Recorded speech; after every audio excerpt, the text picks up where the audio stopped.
What's up, guys? Here we are from the Raptors home opener. Also the first game of the World Series. Go Jays, go Birds. But it's the Raptors versus the Bucks.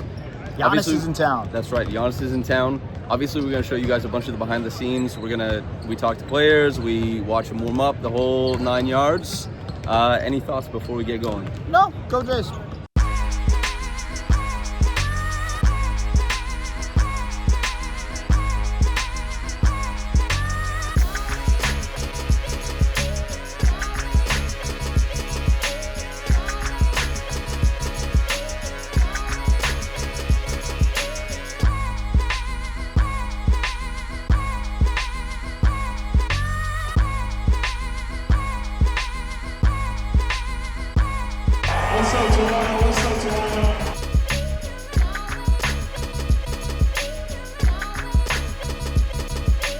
I'm going to say Raptors win by 10.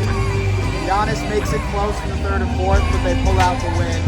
Big game for Brandon Ingram. We need a prediction for the game. Do you have 100%. 100% it's going to be tight. I'm a little bit nervous about the defense and how it's going to go on those head-to-head passes today, but I actually think the Raptors are going to pull it out. So I think it needs to be close. I'm going to say 8-point win Raptors. 8-point win, Yeah. Benton. All right, Thank you let's very go. much. Peace out. Let's go.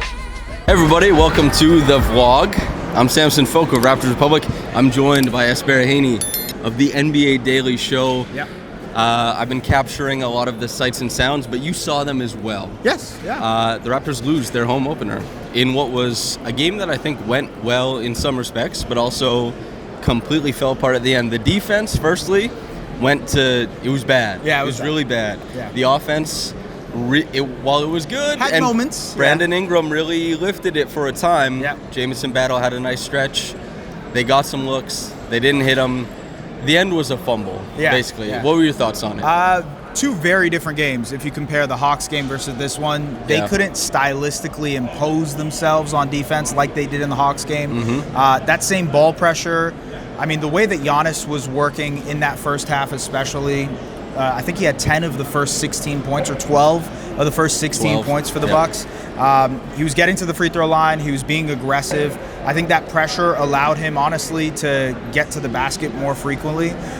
They tried to send doubles towards the end of the first half. The problem was a lot of the times when they'd send the double to Giannis, their rotation, a guy ran into a sign. Yeah, I really hope we got that on camera. I don't think we did, but their rotation behind the double was late all the time. And if you're going to allow wide open threes, one pass away from a double, that's just really bad defense. And this team prides itself on its defense. It prides itself on its effort. So those kind of mishaps were really disappointing to see. Easy to clean up, though. Yeah, it was easy to clean up. Honestly, I kind of expected Giannis to get out to this type of game regardless. Like, he's a top 3 player in the world. You know he's going to impose himself. But the guy who really changed this game was Cole Anthony. Like, the way that he dealt with the pressure of the Raptors at the point of attack, especially in that first half, got downhill, and then in the second half, like you mentioned to me earlier, it was more about operating in the pick and roll and finding his spots. But I thought he was awesome in this game. No Kevin Porter Jr. for the Bucks, so he was the guy who had to step up offensively for them. They had a lot of problems dealing with Cole Anthony. Yeah. I think when I asked Darko about this, he said that they were giving up too many screen rejects. Yeah. He said that they got disconnected between ball screen defender, ball handler defender too many times. And honestly, their ball pressure defense a few times in this game, it just gave up these direct lines to drive and attack against a defense that wasn't set. Yeah. And this is going to be something that they run into, is when you bring that higher line up with your big men. And it's especially risky with Giannis. Jakob. Well, like Jakob kind of got cooked, to be honest with you a little bit. Exactly. And it's especially risky because you bring that defender, that big man, higher up, and you expect your wings to be able to step into gaps. Yep. But when it comes to Giannis, gap help is functionally nothing if there's nothing at the rim. Yeah. Because you can force him to pick up earlier with gap help.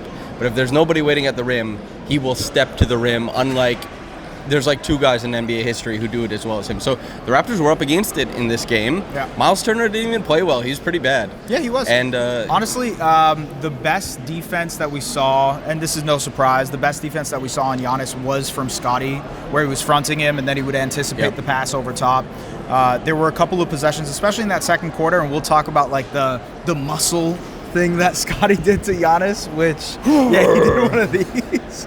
I mean, look, I think they tried their best with Giannis. That wasn't why they lost the game. I think a lot of it was the point of attack and that pressure. And like you said just now, like finding the right balance between, hey, we have a guard who is frying us.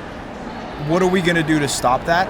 I honestly thought they would have that trouble against Trey and the Hawks, but Trey wasn't able to put his imprint on the game as much as crazy as it sounds, Cole Anthony was able to. So, I don't know. I think it is just about how much help you're sending. Yeah. How willing a guy is. Because they didn't have the same type of help against Cole as they did against Trey. They're two guys in the backcourt. Yeah. Don't let Trey touch the ball. Cole, they even went so far, and it worked, but they went so far as to put Jamison Battle on him. Like 75 feet press. Just kind of usher him up the floor. He didn't cook Jamison, but he cooked the guards. I know Quickly had a couple nice stretches in this game. The in-between stuff he was managing to do, but on the whole, I think that he lost his matchup. Yeah. And I think that he struggled to contain, and he struggled to create overall. I know he had assists in this game, but a lot of that is hit-ahead passes. And while I'm glad the Raptors play that play style, and it benefits them, you can't view hit-ahead assists as the same type of creation as half-court stuff, because they had one half-court savior in this game, and it was Brandon Ingram, who was awesome, as you predicted. Yeah, I did predict it. Look, especially in that third quarter, B.I. uplifted them offensively so well. He had 12 points in that third. He was getting into the mid-range area frequently. He was working and operating in the mid-range area, getting to his spots. It felt like he wouldn't get rushed. To the Quickly point, I thought like initially he was having a good game because, like, again, sometimes that ball pressure can be deceiving because he's picking up, right? He's putting pressure on the guy, and you're like, all right, maybe that's good effort. But that really started to slide when, one, Cole Anthony figured out how to deal with the pressure, and two, especially in that fourth quarter, the decision-making wasn't the best, honestly, from everybody in the starting lineup, but especially from Quickly, where it felt like they were baiting him into some of these shots and some of the opportunities, and he wasn't able to manipulate the defense in any real way to get other guys going. And even when it did go well, when he did get deep enough, he missed his free throws. He left probably 8 points on the rim. Totally. Yeah. And via layups, floaters, and free throws he said in just today, the fourth quarter. Yeah, he said, like, it's on me. I take accountability for it. It wasn't just him who missed free throws. Like, RJ missed free throws, Scotty missed free throws, even B.I. missed free throws. Like, although, I mean, RJ missed one free throw in the fourth quarter. He had 20 points on 12 shots. Yeah. He is now at 45 points on 24 shots this season. RJ defensively was not as good in this game as he was against the Hawks. Neither was Brandon. Brandon had a lot of the backline rotation stuff Ingram was a part of. Yeah. But those two guys, they scored the hell out of the basketball, at least. But tough scene. Honestly, like, you could look at portions of this game and you're like, all right, Scotty imposed himself in that second quarter, looked great offensively. He honestly even looked good in the third. And then B.I. obviously was able to get to his shots in the offense. They really, they forced him into a lot of tough shots in the first quarter. I thought they were doing a great job of shading his drives and making him kind of pass out of those drives. He got into a rhythm in that second half. RJ still shooting very well from three. The catch and shoot stuff is good. He's working to be a better cutter. I mean, all the stuff we've talked about in terms of RJ's efficiency, he's worked well. I will ask you this. So tonight, starting lineup was minus 14. Yeah. In the Hawks game, 20-point win, they were minus 1. Not winning their minutes yet, this starting lineup. I asked Darko, he said, we need time to gel, right? Yeah. How do you think? What do you think?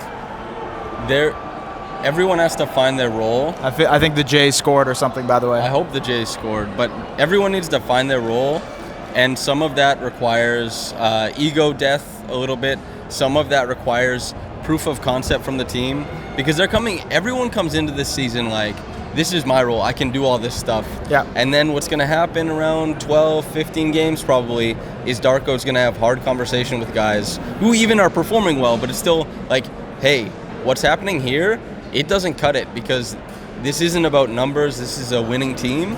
We have to be a winning team. Otherwise, everyone, fired, less money on the market, everything like that. You don't get to do this stuff anymore, or you're doing less of it. And everyone is still very much being themselves so far this year, except RJ. Yeah. RJ kind of was like, I'm a chameleon, I do whatever, I fit in. You want a little bit more defensively, but offensively, what the hell could you even ask for? Which is crazy because all the conversation heading into this year was about RJ and how he fits into that starting lineup. I think the one guy who has no questions about how he's fit in is RJ. Yeah. Offensively, it was always easy. And you would have found that analysis at Raptors Republic very consistently, but it's just, you got to wait and see on stuff. Yeah. Some guys have to be doing a bit more screening. Some guys have to be, like, IQ just has to shoot more threes. Yeah. And what did he end up with?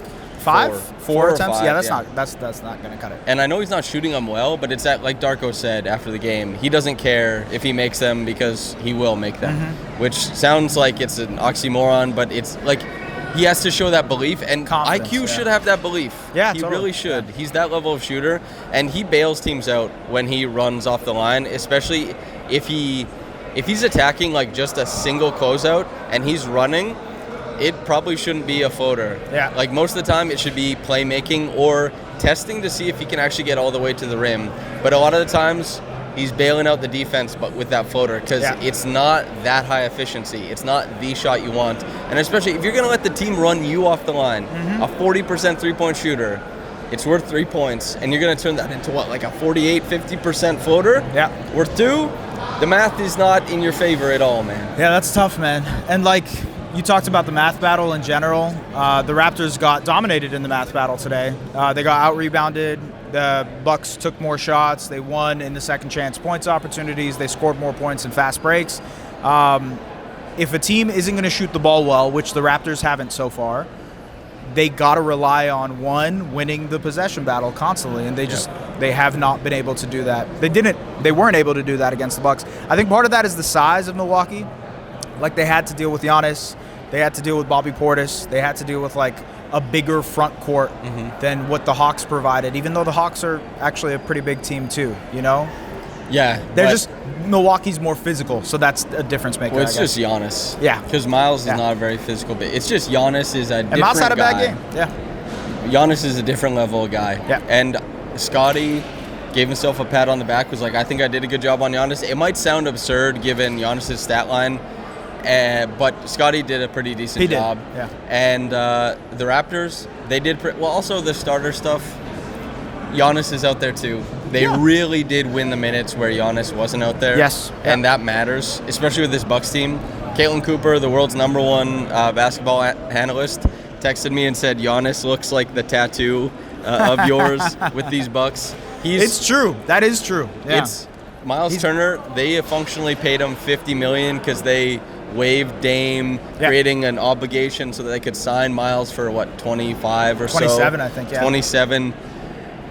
That's tough, man. Giannis is by himself out there. I mean, Gary Trent Jr. scores 19. Cole Anthony scores 23, 7 assists. He's 9 of 14 shooting. Yeah. It's a shame that the Raptors let them get loose, but you let those guys get loose. And Giannis has to have those guys as his running mates every game until the season is over for him. So, although, like, from a Raptors perspective, this was wildly winnable. Like, there were so many moments where you're like, the game is right there for them. They can absolutely win this game, especially in the fourth quarter. They could have won by 10. If the free throws... If you made your free throws, they're free for a reason. What? As the last question, before this thing ends, which is my thing, Raptors Republic, let me just tell you, man. Let me ask you. Yeah. Most of the games that the Raptors were in last year, I did not feel like they should have got that one. I was like, I'm glad they were in it. Yeah.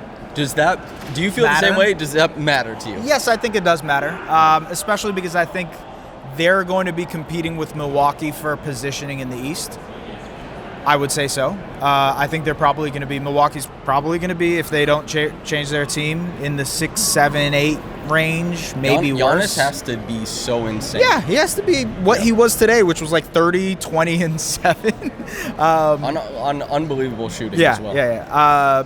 So I think it's good that they're in competition with these teams. I think the next little bit for them is going to be interesting too, because it's Dallas, big team, San Antonio, Wemby. How are they going to deal with the size of those teams, the physicality, the possession battle that we just talked about? Like, how are they going to win those margins against those bigger teams? We'll see. I think guys like Scotty and Scotty and CMB and those types of guys are the best types of defenders for Wemby. Now, I'm not saying lower, right? Yeah, get lower. Make sure he can't just keep him away, win the center of gravity, and have enough length that it's not insane. Kind of like what RJ did to Porzingis, but to the umph degree. And just because you're the ideal matchup for someone like Wemby doesn't mean you won't get killed. Yeah. Because Wemby, he had the greatest highlight package I've ever seen over a single game. He might have the greatest season of all time on his resume, and it might start with this one. I don't know. So, it's tough. And AD looks a little washed, at least. He does. He looks a little overweight. Overweight? Yeah. Oh, wow. He looks a little chub. That's okay. All right, I didn't clock that. He can get over that. I'm not going to talk about a professional athlete being overweight. I don't care. I don't care that much. But I think that was it, to be honest with you. This was a very winnable game from the Raptors' perspective. I guess we can take that with us, you know? Here's hoping to them winning some more. Go Birds, baby. Go Birds, baby. All right, we'll see you. Let's go.